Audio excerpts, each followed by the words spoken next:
Today I will tell you the story of a camp almost no one has heard about, and of children who were drawn into the horrors of war before they even had a chance to grow up.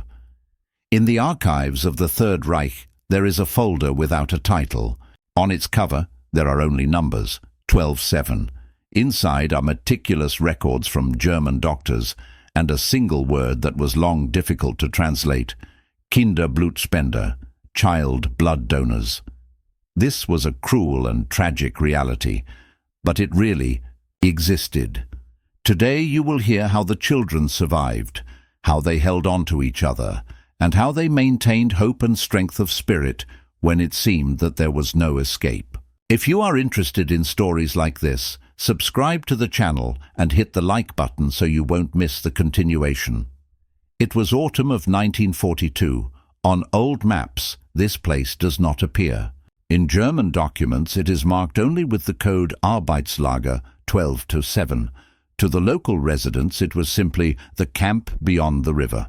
Wooden barracks, barbed wire, watchtowers with spotlights, and guard dogs patrolling constantly. Over, everything hung the dense smoke from the boiler house, where a generator ran day and night, and the thin smell of damp straw and cold metal seeped into every corner. Children were brought here from nearby villages, small children and teenagers, left without parents after raids and burned homes. They were captured on the roads while searching for food or directly in their homes. The Germans claimed the children were being taken for education. No one understood what it really meant. Lisa was 9, Sasha 14. They were captured together in a village near Yelnya. Their mother had no time to hide them when a German column entered the village. Their memories of that day, the cries of their mother, the smoke from the burning homes, the feeling of being torn from everything familiar, would stay with them forever. In barrack number 7, they first realized that the world was divided into us and them. Straw covered the floor, windows were boarded up, and wind cut through the cracks. Liza cried, and Sasha held her close, promising that everything would end and they would be found. In the mornings, all the children were lined up on the parade ground. A German officer walked slowly along the line, selecting children for a special barrack. Not everyone returned. Those who did were pale, silent, with eyes reflecting the exhaustion of months spent in fear and cold. Dr. Richter had arrived from Königsberg. Before the war, he had treated children and written articles on health. Now he followed orders and kept meticulous records where every name was carefully written. He saw how the children changed, how they learned to hide fear and emotion. At night, he would sit alone by the window, staring at the barracks, thinking of his own son back in Berlin. He could not reconcile the man he was with, the work he was forced to do. Every name in his journal was a reminder of the humanity he could not fully protect. Life in the barracks was harsh. The children slept on thin straw mats, huddled together for warmth. Food was scarce: a thin broth, a small piece of bread, sometimes a few vegetable scraps. The winter cold was relentless. The children learned quickly to preserve warmth, layering whatever clothing they had, sharing body heat, and collecting snow to melt for water. Small acts became survival skills: a whispered warning about a patrolling guard, a shared crust of bread, a folded piece of paper with a hidden drawing of a flower. At night, barrack number 7 came alive in its own quiet way. Children whispered stories about their homes, about spring, about friends and siblings they had lost. Liza asked Sasha to tell stories of their village, and he recalled the fields where they had played, the river where they swam in summer, the orchard where their mother had tended apple trees. These memories, though painful, were also their only comfort. They laughed quietly when no one was watching, and sometimes they sang soft songs that had been passed down from parents and siblings, just to remember the world they had lost. Winter made the camp even more dangerous. Snow drifted into the barracks. through broken windows, and the wind howled like a predator around the watchtowers. Every morning, children scraped the frost from the windows, collected snow in tin cans, and melted it for drinking water. Even potato peels thrown into the common pot by the guards felt like a feast in this endless cold. Dr. Richter received new orders to increase the supplies for the front. Each day he watched the children weaken, yet he continued to record everything, torn between duty and conscience. By the spring of 1943, rumors of the approaching front gave the children courage. They learned to hide, to observe, to communicate silently through gestures. Sasha whispered to Liza, "Soon we'll see our own people." She smiled for the first time in months. The warmth of hope was stronger than frost, stronger than fear, stronger than despair. Some children found ways to keep small pieces of their childhood alive. Ivan, a quiet boy from a nearby village, hid a small wooden carving in the straw, a bird his father had whittled. Others shared scraps of books or letters from home. Liza kept a piece of string from her mother's apron, tying it around her wrist like a talisman. These little objects became treasures, symbols of life outside the camp. Dr. Richter struggled with guilt. Each day he debated quietly with himself. Was he helping the children by following orders, or was he complicit in their suffering? He began to secretly protect some of the weaker children, giving them slightly warmer blankets, warning them of inspections, or letting them rest while others were forced to line up. Every small act of humanity became a rebellion against the cold machinery of the camp. When the front finally approached, the Germans panicked. They destroyed documents, burned records, and moved children around to hide their traces. Dr. Richter took a risk. He opened the door of barrack number 7 and whispered urgently to the children, "Run, now or never." Sasha grabbed Liza's hand, Kolya ran beside them, and others followed, slipping quietly through snow-covered paths. They ran with fear and hope intertwined, the sounds of gunfire and shouting echoing behind them. When Soviet troops liberated the camp, they found charred barracks, scattered papers, and Dr. Richter's notebook. On the last page was a single line. "Ich habe zu spät verstanden. Diese Kinder sind unschuldig." I realized too late. These children are innocent. In the basement of the camp, a piece of board was found with crude letters scratched in charcoal. "We are alive. Barrack 7.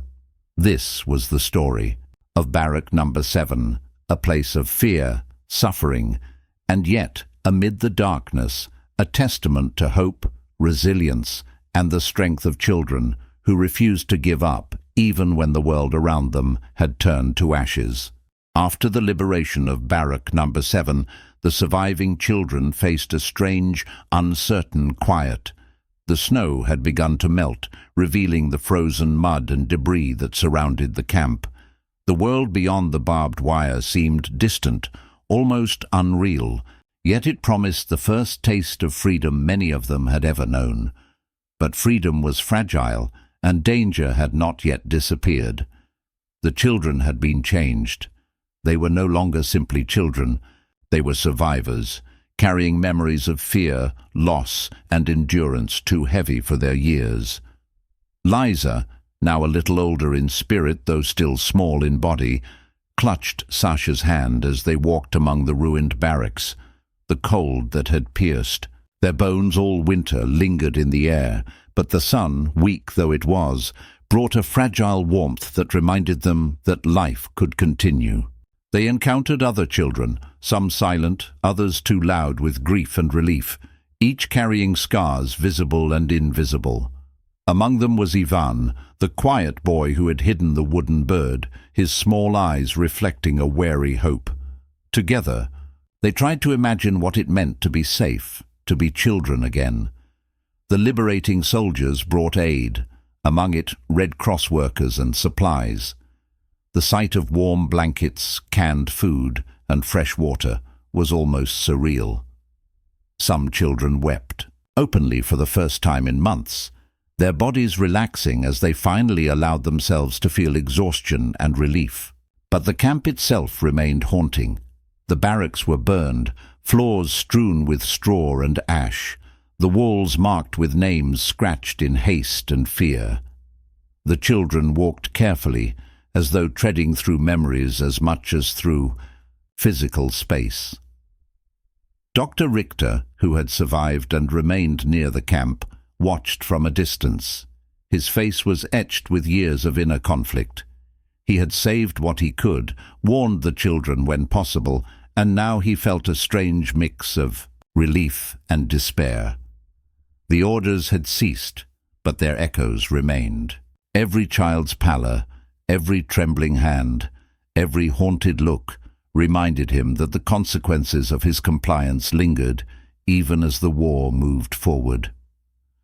The Red Cross set up a temporary clinic in one of the sturdier barracks. Children who had been weak, sick, or malnourished were tended to, their fragile bodies slowly recovering. Nurses and doctors encouraged small routines, brushing hair, washing faces, eating regular meals.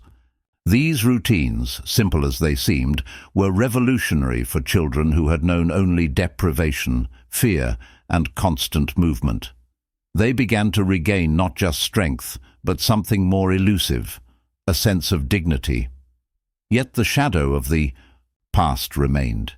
Some children could not sleep through the night without nightmares of guards, shouting, and the sharp smell of disinfectant and fear.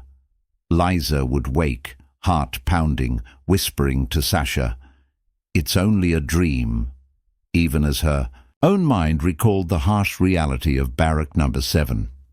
Sasha tried to comfort her, but the memories were stubborn and raw. For many, the trauma of being forced to surrender parts of themselves to survive lingered longer than the hunger or the cold.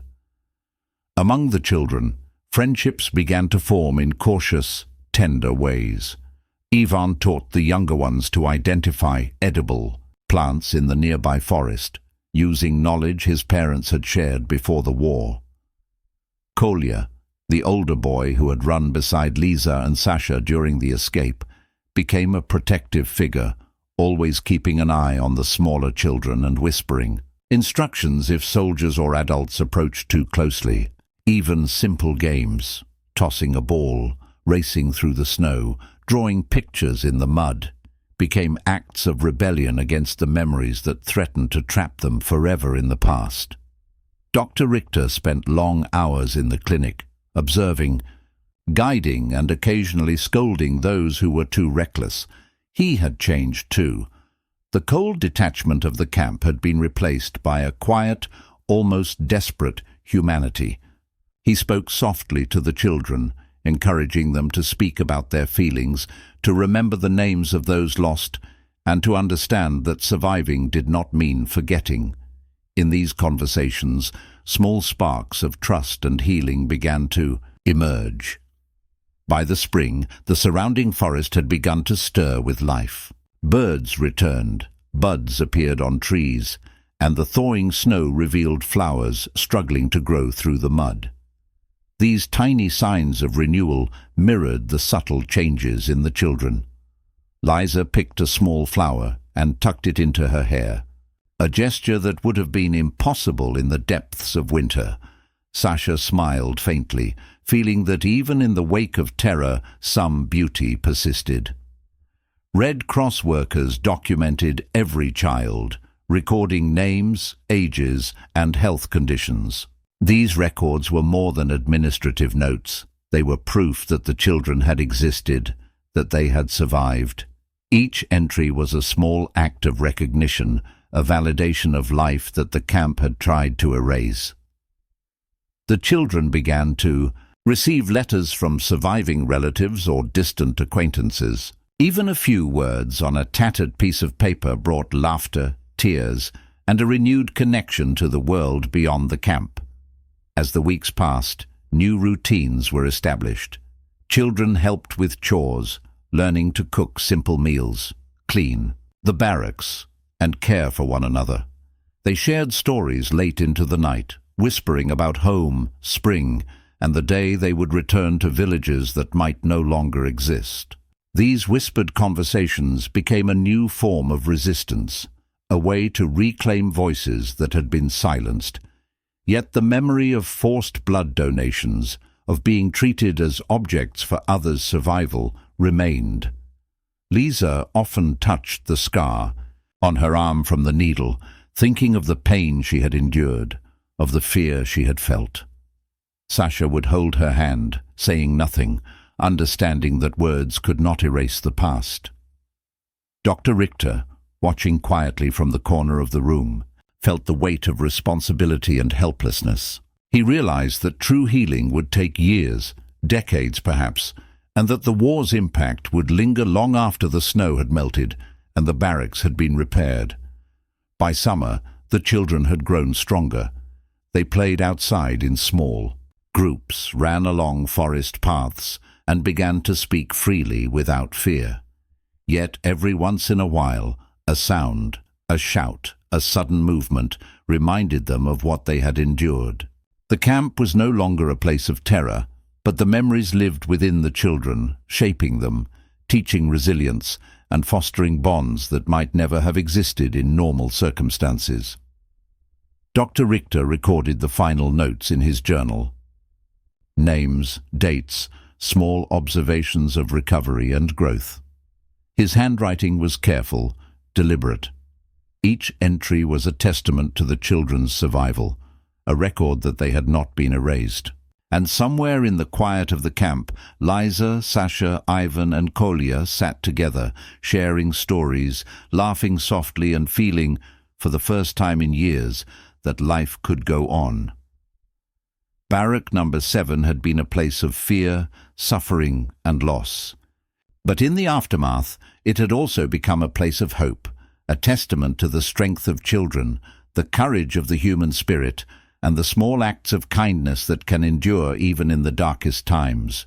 By the summer of 1943, the camp where children had endured months of fear and deprivation had begun to take on a fragile sense of normalcy. The snow had melted, leaving the ground muddy and uneven, and the air carried the scent of fresh growth from the surrounding forests. The children, once pale and timid, now ran through the open spaces with a newfound strength, though shadows of the past still lingered in their eyes. The world outside had not fully returned, and yet the promise of life beyond the barbed wire called to them with an irresistible force. Liza and Sasha walked along a narrow path between the ruined barracks, their hands entwined. The small wounds and bruises from the camp had begun to fade, but the memories of fear, the forced obedience, the nights spent listening to footsteps in the darkness, remained vivid. They shared silent glances, each understanding without words the weight of what they had survived. Around them, other children explored cautiously, picking up pieces of scrap wood, playing simple games, or whispering secrets learned from months of living in fear. The Red Cross had expanded its operations, bringing in more supplies and volunteers to assist with the recovery of the children. Doctors, nurses and relief workers became a lifeline. Warm meals, clean clothes and proper beds transformed the camp from a place of punishment to a place of healing. Yet healing was neither immediate nor simple.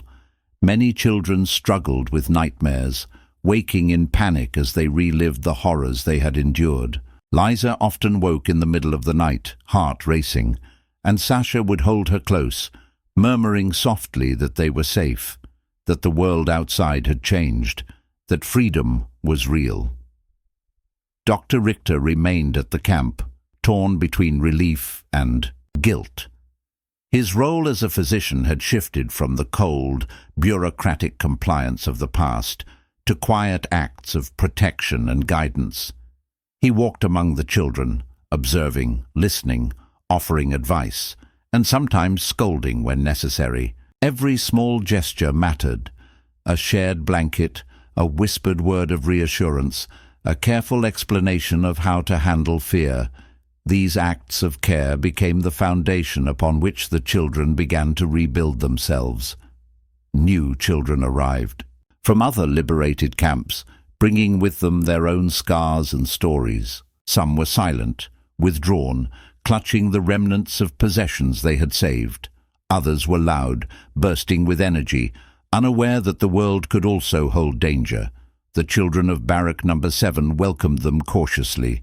Bonds were formed, slowly, through shared meals, games, and quiet conversations. In these interactions, Liza, Sasha, and Ivan began to understand the value of community, of mutual support, and of small joys that could not be taken away. One of the most important lessons the children learned was trust. After months of hiding, whispering, and obeying without question, the concept of voluntary cooperation was almost foreign. Yet through small acts, helping with chores, guiding younger children through muddy paths, sharing food, they rediscovered the human connections that had been stripped from them. The forest surrounding the camp became a place of both adventure and learning. Ivan led the younger children in identifying edible plants, building small shelters, and observing wildlife. These activities not only provided practical skills, but also restored a sense of wonder and curiosity that had been dormant for too long. The Red Cross organized sessions where children could draw, write, and share their experiences. Lisa, who had rarely spoken since the early days in the camp, began to draw images of her village, of trees, rivers, and birds.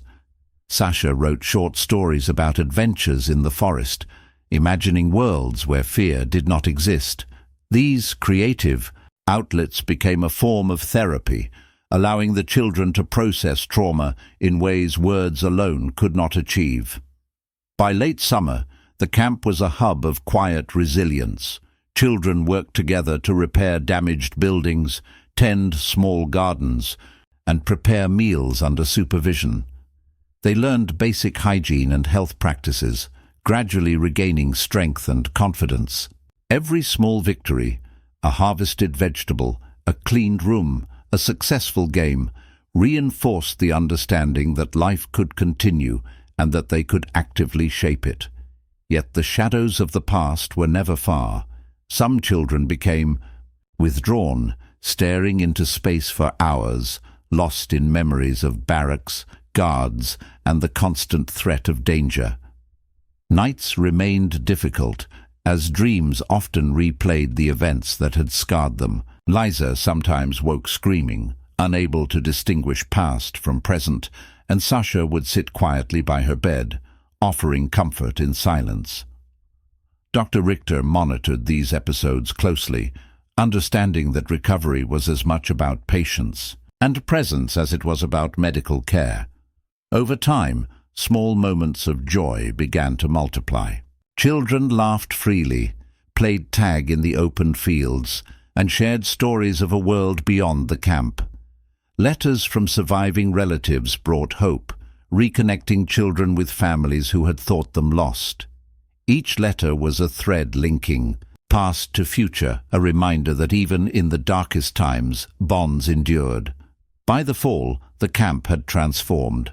Barracks were repaired, gardens planted, and routines established. Children had regained much of their strength and independence. Liza and Sasha often walked along the riverbank, watching the reflection of the autumn leaves in the water, imagining the lives they would build beyond the camp. Ivan and Kolya organized games for the younger children, teaching skills, rules, and cooperation. The Red Cross continued to provide oversight, ensuring the children's needs were met, but their autonomy had grown. Dr. Richter recorded his final observations in the camp journal.